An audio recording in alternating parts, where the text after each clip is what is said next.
Praise the Lord! Basahin po natin ang banal na salita ng Diyos sa Philippians chapter 2 verse 13. Praise the Lord. For it is God which worketh in you, both to will and to do of His good pleasure. Yes. Napaka laking impact nito sa individual, sa ating buhay. Imagine that, ha? It is God which worketh in you. Meaning to say, you are energized, you are motorized, you are powered by God. Ang Diyos yung kumikilos sa buhay mo. Napakalaking ito sa buhay natin, impact that God is working in you. Praise the Lord! In what way? Both to will and to do His good pleasure. So, ang Diyos ang nag-i-empower sa iyo para to will and to do His good pleasure. This is not our personal will. This is not our personal pleasure. But this is His will. This is His pleasure. And it is He that worketh in you. Praise the Lord! Siya yung kumikilos sa buhay mo. Kaya napakalaking impact nito sa buhay natin. Napakaganda nito. Alam niyo ba yung mga nakaraan before conference, natupad yung pahayag ni Jesus na mayroong pagsubok sa atin lahat. Pero hindi tayo pinabayaan ng Diyos. Hindi tayo pinabayaan ng Diyos na mawala. Hindi tayo pinabayaan ng Diyos na mag-back out. Hindi tayo pinabayaan ng Diyos na magkawatak-watak. Lalo niya tayong pinagtibay, lalo niya tayong hinawakan ng mahigpit for a purpose. Para siya magwo-work sa inyo, sa atin, sa akin, sa atin lahat. Siya yung magwo-work sa atin lahat, both to will and to do His good pleasure. Praise the Lord! Basahin natin. Psalms 138:7. Praise the Lord. Though I walk in the midst of trouble, Thou wilt revive me. Thou shalt stretch forth thine hand against the wrath of mine enemies, and thy right hand shall save me. Di ba yan ang nangyari sa nakaraan? Though I walk in the midst of trouble. Bakit trouble? It is not smooth sailing. Kung sa barko pa, hindi smooth sailing yung ating biyahe. Maalon, delikado, matuwad yung barko natin. Thou wilt revive me. Thou shalt stretch forth thine hand against the wrath of mine enemies. Naramdaman natin yung puot ng kaaway against us to destroy us. Naramdaman natin yung puot ng kaaway to confuse us. Naramdaman natin yung puot ng kaaway to scatter us. Pero anong ginawa ng ating Panginoong Diyos? Thou shalt stretch forth thine hand against the wrath of mine enemies, and thy right hand shall save me. Praise the Lord! Nag-isip ako sa schedule ng aking fellowship. Sabi ko, how do I do this? Meron lang nag-spark sa isip ko habang naupo ako dito. Ang gawin ko ganito. Every house I want to visit. Na nandyan lahat ang member of the family. I will dine with you. Yan ang leading ni Jesus sa akin. Magbigay na lang ako ng scheduling sa inyo. House to house ako papasok sa inyo. I want to dine with you. I want to dine with you with fellowship. Para magkaroon tayo ng close fellowship. Yun ang leading ni Jesus sa akin. Yung sinabi ni Jesus, I will knock the door. Whosoever open, I will go in and sup with you. Pero hindi ako magsabi na maghanda kayo ng yung normal lang na pagkain ninyo. Praise the Lord. Hindi ito party. Hindi ito extravagant. Hindi. Normal lang. Kasi ako nakakain na ako ng lahat ng ulam. Wala lang akong rice. Kaya hindi kayo magka-problema sa akin. Kahit bulad, kahit isda, itlog, gulay, karni, wala akong problema sa food issue ko. Praise the Lord. So huwag kayong mag-isip na special pa kayo ng handa. Basta normal lang. Importante, I want to dine with you. Praise the Lord. I want to fellowship with you. Yung naisip ko, every house, sa bawat bahay ninyo. Huwag kayong mahiya. Gusto ko lang na magkaroon tayo ng revival. Yung ating kakulangan ba mga nakaraan, gusto kong magkaroon tayo ng cover up. Alam nyo, ni-restore ni Jesus ang unity sa pangkalahatan ng holy place. So, dahil ni-restore na yan ni Lord Jesus Christ, lalo pa natin itong pagtibayin. Praise the Lord. Lalo pa natin itong pagtibayin. Para masaya tayo lahat. Tingnan mo yung saglit lang na fellowship natin sa kainan, sa reception, sa dedication ni Krish Ilis. Sa simple lang, di ba, na-feel natin. Ngayon sabi ko, Lord, how do I make the fellowship with my congregation? So kanina, ngayon lang, nag-crop up sa isip ko, visit them house to house and dine with them. Yun ang leading ni Jesus sa akin. Sabi ko, ang sarap nito. Tapos, meron tayong, kahit every Sunday lang, gamitin natin yung parking area dyan. Let us dine together kahit papaano. Yung normal na baon ninyo, magdala lang kayo. Para earlier tayo magsimula ng evangelistic. After sa kain natin dito. Kasi I want to see you face to face, closely. Praise the Lord. It's a simple lang na pamamaraan. I want closeness. I want a family closeness sa atin. Lahat ng mga members ng Davao Congregation. Natin yan, i-build up natin yan, i-develop natin yan. Tapos, yung lahat ng choir member, automatic yun. Crusaders yun. Sino mang mga members na magsama sa crusade, maghanda tayo ng mga uniforms na extra para lahat naka-uniform by the grace of God. Magkakanbas na kami ng t-shirt, polo shirt sa mga lalaki, tila blouse sa mga babae para hindi yung suot namin pareho lang din sa mga babae. Baka mapulaan tayo. Baka sabihin nila na panglalaki sinuot ng pambabae. So dapat blouse. So let's pray together for this. What is important? We rejoice together. Praise the Lord. Yung masaya tayo lahat. Walang mga namamagitan sa isip, walang namamagitan sa ating katha, walang namamagitan sa ating damdamin. Gusto ko yung close tayo lahat dito. Meron tayong magandang ugnayan. So yan na yung tunay na revival. Praise the Lord. Basahin natin Psalms 85 verse 6. Praise the Lord.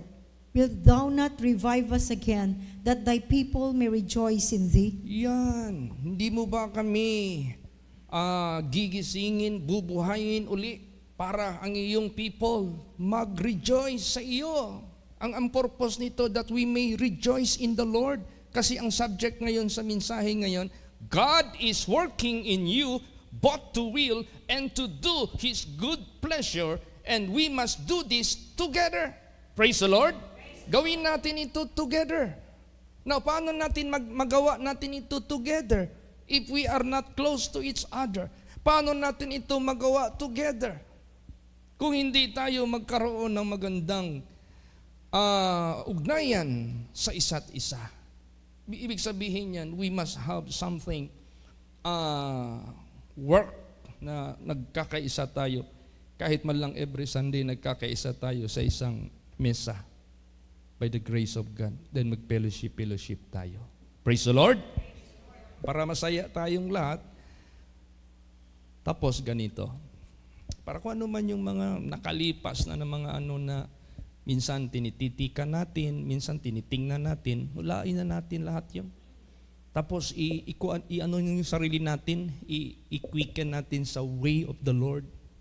Kung ano yung mga ways natin noon na nagkaroon tayo ng mga differences, kahit kaunti lang yan, hindi man din natin pwedeng, wala naman talagang malalaking mga differences.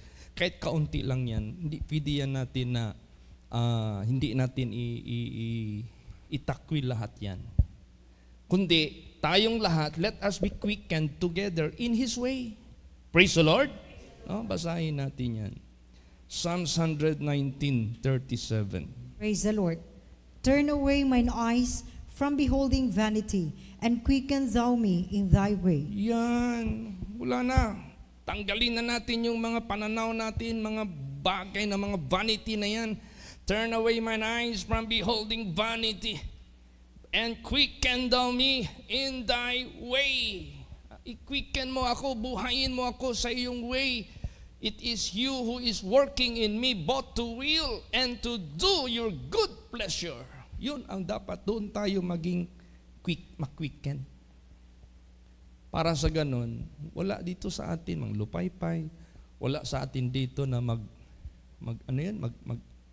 go back to sinning. Wala. Yan ang importante. Ma-hold tayong lahat. Ma-hold tayong lahat na masaya.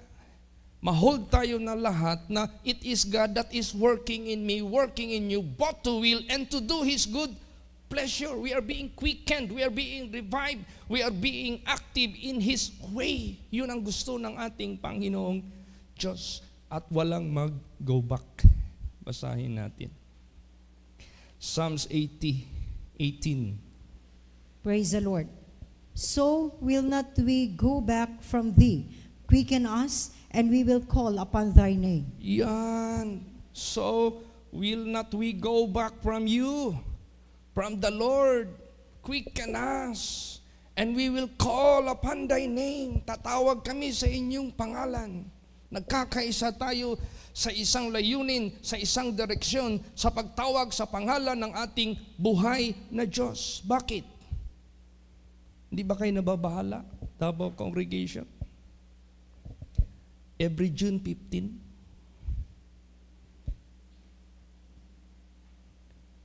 marami tayong bisita. Saan tayo tatawag? Doon sa ating Panginoong Diyos. Lord Jesus, provide us enough space for them to be accommodated in one area, in one place, in one occasion, in one celebration, so that we all together dwell in unity. Praise the Lord. Now, saan tayo ngayon iiyak? Doon tayo iiyak sa Panginoon. Pero bago tayo iiyak sa Panginoon, we must be quickened first. We must be revived first. All together. So, saan tayo ngayon nagkaroon ng bandage? Alam mo yung bandage? Bandage, captive. Pag sinabing captive, natali ka ba? Saan ba tayo na bandage ngayon? Oo, nagkaroon na kayo ng mga house and lot, nagkaroon kayo ng halos ng mga sasakyan. Sold na yun. Meron tayong challenge na inaharap.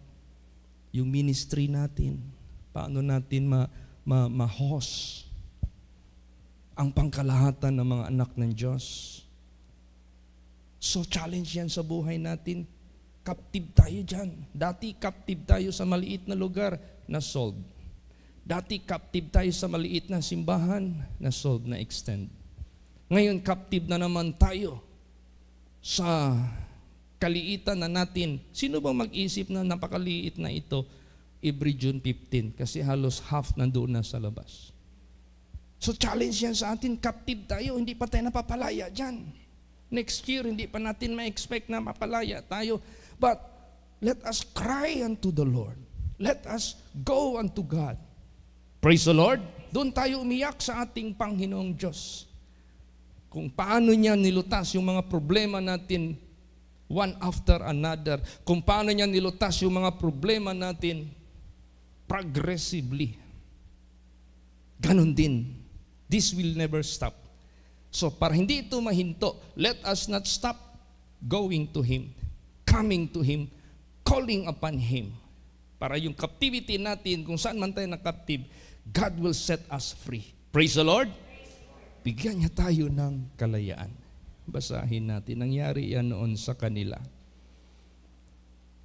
Ezra 9:8 and 9. Praise the Lord. And now, for a little space, grace has been showed upon from the Lord our God to leave us a remnant to escape and to give us a nail in His holy place, that our God may lighten our eyes and give us a little reviving in our bondage. For we were bondmen, yet our God hath not forsaken us in our bondage, but hath extended mercy unto us in the sight of the kings of Persia, to give us a reviving, to set up the house of our God, and to repair the desolations thereof, and to give us a wall in Judah and in Jerusalem. Yan. Praise the Lord. Naging captive sila, but the mercy of God never left them, never departed from them. They need reviving out of bondage. Para sa ganon, they set up the house of God, the house of our God, and to repair the desolations thereof, and give us a wall in Judah and in Jerusalem. Isa pa na dapat nating pagtuunan, let us make wall, literal wall sa ano natin. Itong area na itong boundary natin.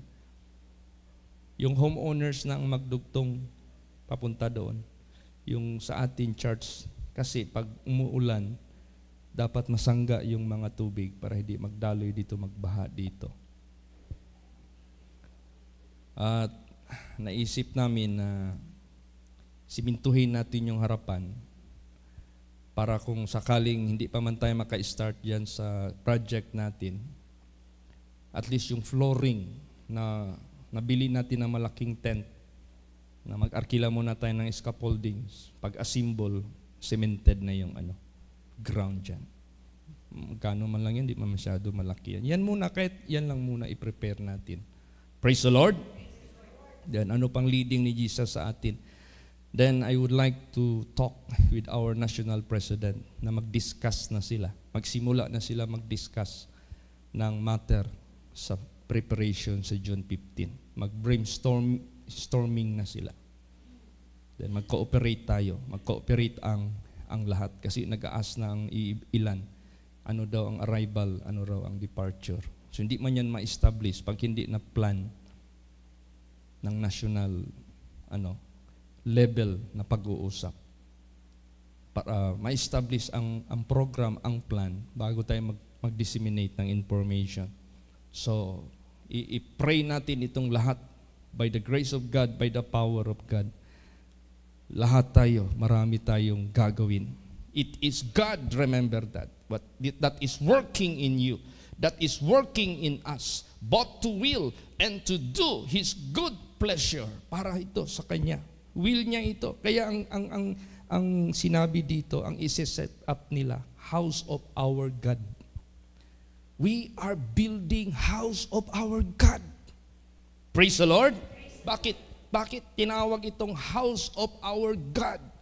Because God is in His holy temple. God can be heard in the temple. God can be felt, maramdaman. God will talk. God will answer in His temple.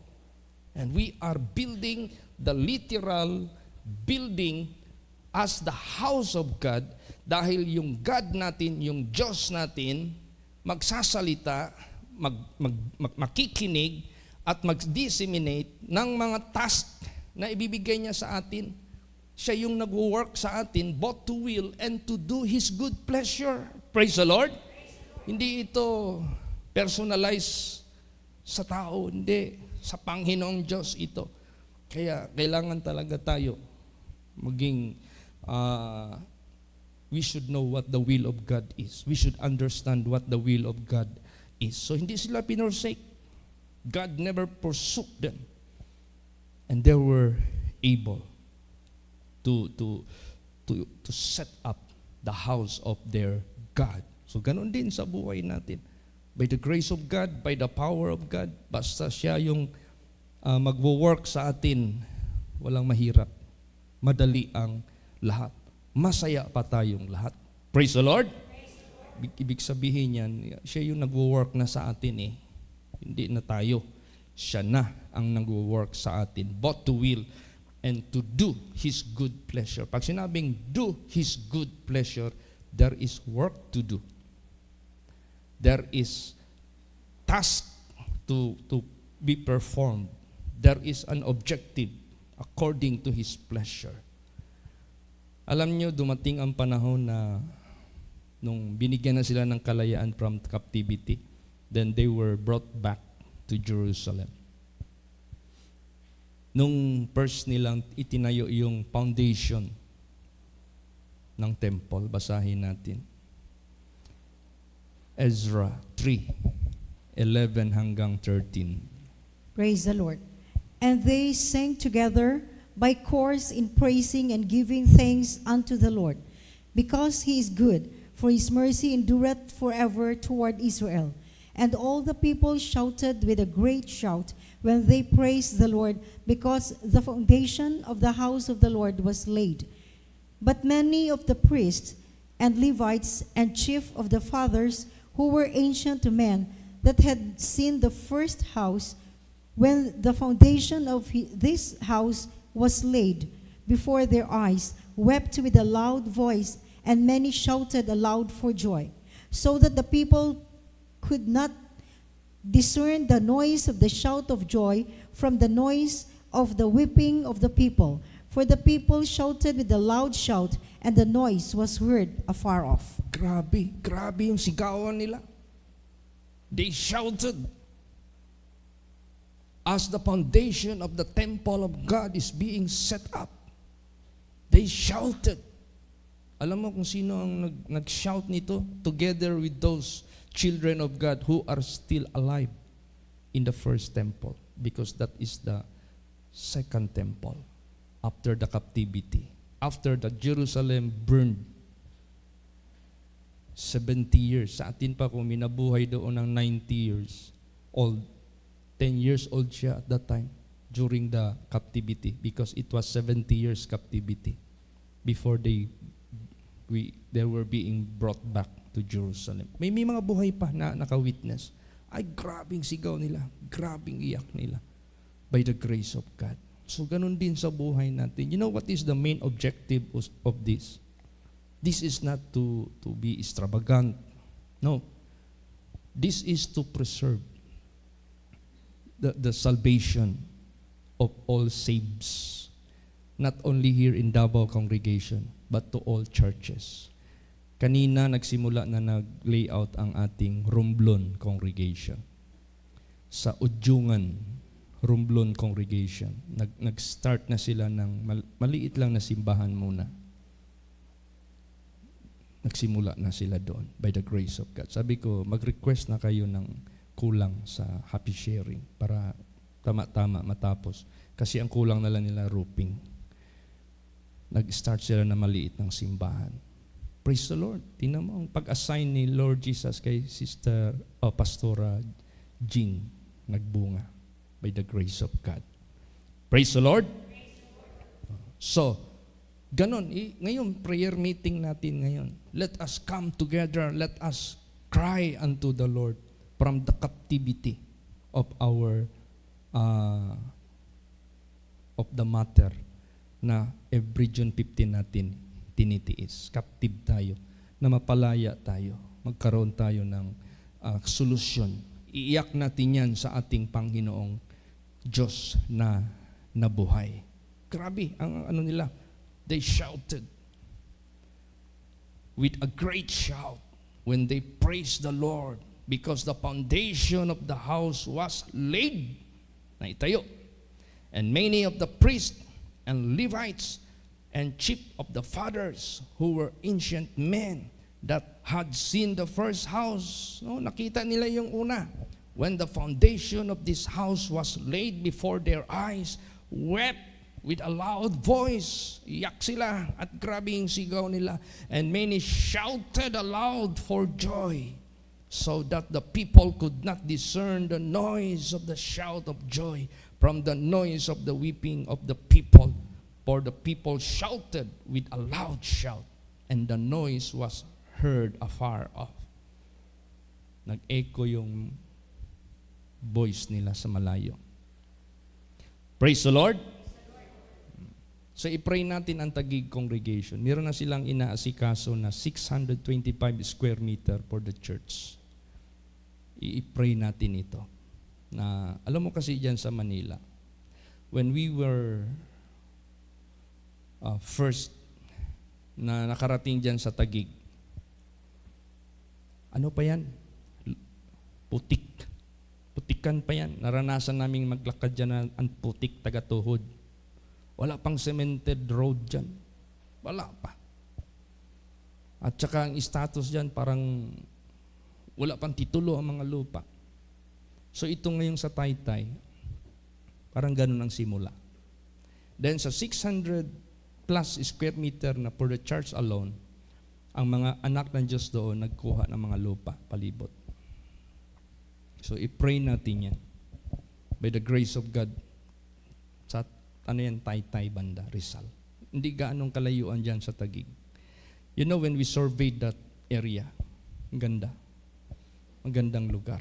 Kaya i-pray natin ang Taguig congregation na mapustro na yung lupa nila. Praise the Lord. At matayuan niya ng simbahan. Yan ang idalangin natin. Walang mahirap kay Lord Jesus. Pag nandyan ang lupa ay ipoprovide yan. Ito nga, dito. Pag acquire natin ng lupa, ano ang nagamit na unang pagtayo natin? Yung proceed ng benta ng ating property doon. Na itayo kaagad. So hindi natin pwedeng i-fathom. Hindi natin ma-fathom paanong paraan ng ating Panginoong Diyos. Kaya i-pray natin. Ito yung concern natin ngayon. Hindi man tayo nagmamadali. But at least, let's pray for it. Praise the Lord. Basahin natin. Haggai chapter 2 verse 2. Praise the Lord. Speak now to Zerubbabel, the son of Shealtiel, governor of Judah, and to Joshua, the son of Josedek, the high priest, and to the residue of the people, saying, Who is left among you that saw this house in her first glory, and how do you see it now?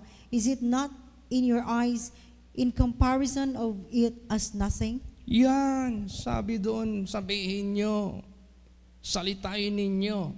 Sinabi doon, to Zerubbabel the son of Shealtiel, governor of Judah, Joshua the son of Josedek, the high priest, and to the residue of the people, saying, sabihin nyo ito, sino ang naiwan sa inyo na nakakita sa bahay sa una niyang kaluwalhatian? And how do you see it now? Is it not in your eyes in comparison of it as nothing? Alangan man yung first nilang itinayo, mas maganda yun kaysa itong bago nilang itinayo.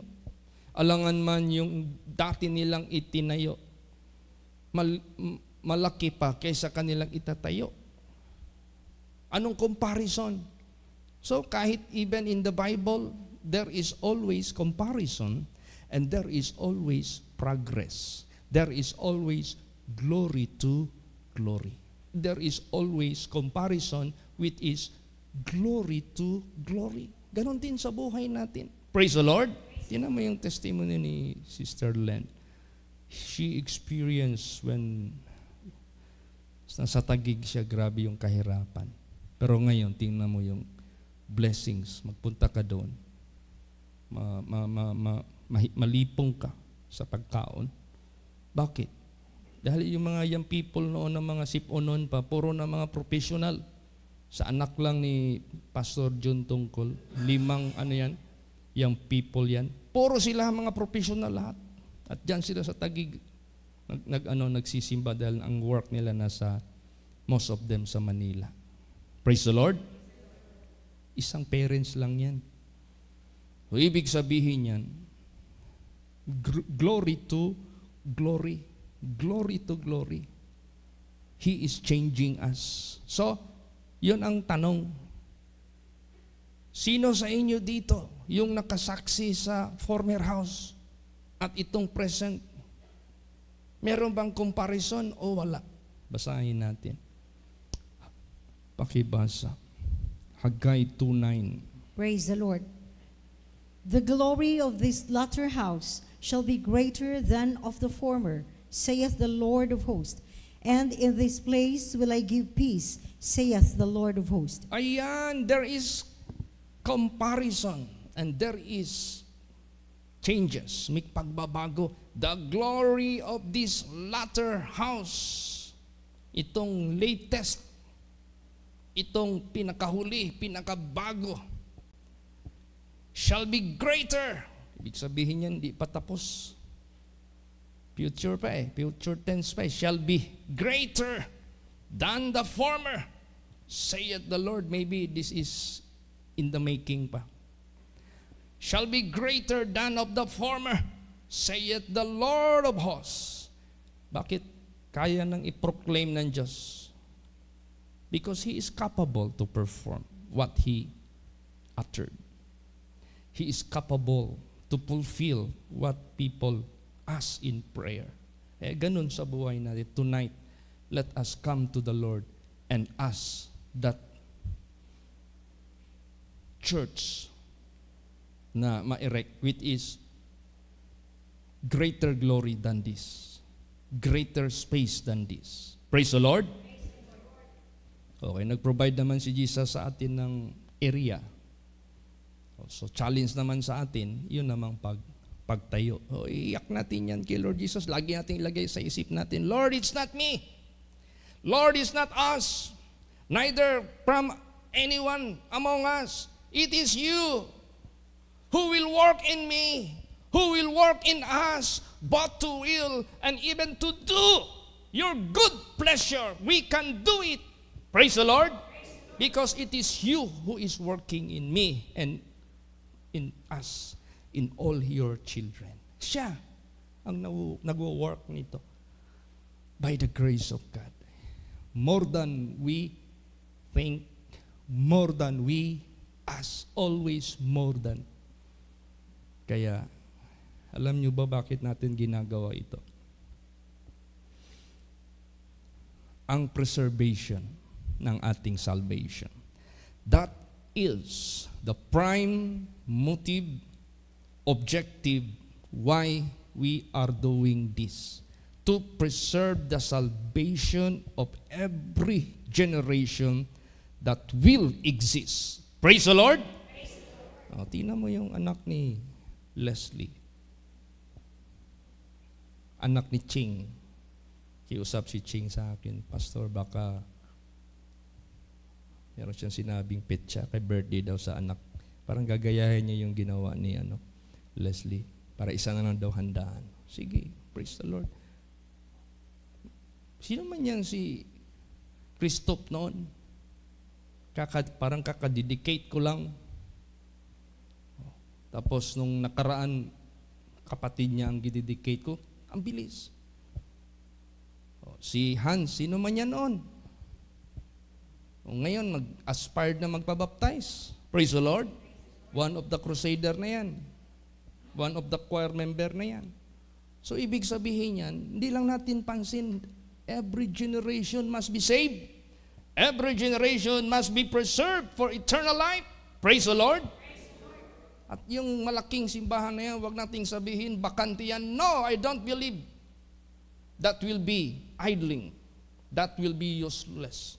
The so-called prime objective purpose of that is to preserve every generation na ililigtas ni Jesus sa atin dito. Marami pang tatawagin si Jesus. Basahin natin last verse. Psalm 79:13. Praise the Lord. So we, thy people, and sheep of thy pasture, will give thee thanks forever.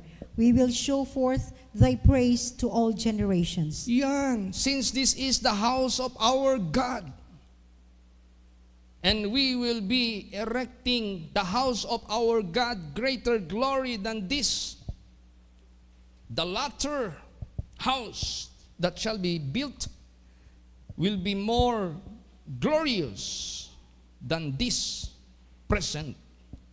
Bakit? That we may show forth His praise to all generations. Praise the Lord. And I don't think so that church will be capable to accommodate someday kung wala na tayo dito. Tingnan mo yung mga dreams. Pastor Chit, merong panaginip. 2050 ba yan? Basta ganun na year, 2050. Something ganun. Ang June 15, gi-hold doon sa Luzon. Ang laki raw ng church natin doon. Ang dami ng mga membro. Pero wala na kayo doon, Pastor. Siyempre, 1950, saan na kaya tayo niyan? Anong taon na ako niyan? Buhay pa kaya ako niyan? Ewan ko, basta impossible na nandyan pa ako, pati yung misis ko. Oo. Tapos sabi doon na, si Sister Chat naman ang signatory sa ano? Sa legal matter. So, ang purpose nito is to preserve all generation of God sa kanilang kaligtasan, including that Chris Ellis. Praise the Lord. Including the boy which Brother Ching is holding. And including, pray natin si Sister Jinky kasi buntis na siya. Praise the Lord. Pray natin yan. Itong mga coming na generation, i-pray natin. Kaya ang main objective nito, bakit tayo magkaroon ng revival? Bakit kailangan tayong mag-unite? Bakit kailangan tayo maging vessels of God para siya yung mag-work sa bawat isa sa atin? To let His praise be revealed to all generation. Praise the Lord. After our generation, sila na naman. After their generation, susunod na naman. To all generations. So itong ginagawa natin, ipapollow through na lang ito ng mga sumusunod na henerasyon. What is important, ang mga saved, must be preserved for the kingdom of God. So we, thy people and sheep of thy pasture, will give thee thanks forever. We will show forth thy praise to all generations. Praise the Lord. Kaya sabi ko, Lord Jesus, salamat po na lagi nyo kaming ginagabayan. So, i-pray ninyo yung trip namin sa Cagayan. So, this Sunday wala kami dito. Nasa Cagayan de Oro kami. Kasal ni Sister Keken, anak po ni Pastora Virgie. Then, balik dito, meron tayong krusada. Then 24th, first time kong mag-handle doon sa Malagos Rehabilitation Center. Malaki pala yung rehab dyan. Nagpadala sila ng picture. Malaki. Maraming tao. Maraming mga nakarehab doon. So, 24th yan. 25th biyahe na naman kami pa Cebu. By the grace of God. Kasal naman ni Sister Ibon. Praise the Lord. Who is to marry with a foreigner. Single yan. Hindi yan tawag yan yung separated sa wife. Single talaga yan. So, to God be the glory. Kakasalin sila sa Cebu City. Praise the Lord. Then God be willing, we will be pass by Bohol to revisit them.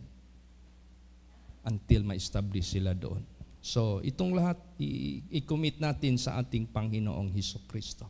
Let's pray for Pastor Tom and his team, saan man sila magbibisita, for the edifying of the body of Christ, for the work of the ministry, and for the perfecting of the saints.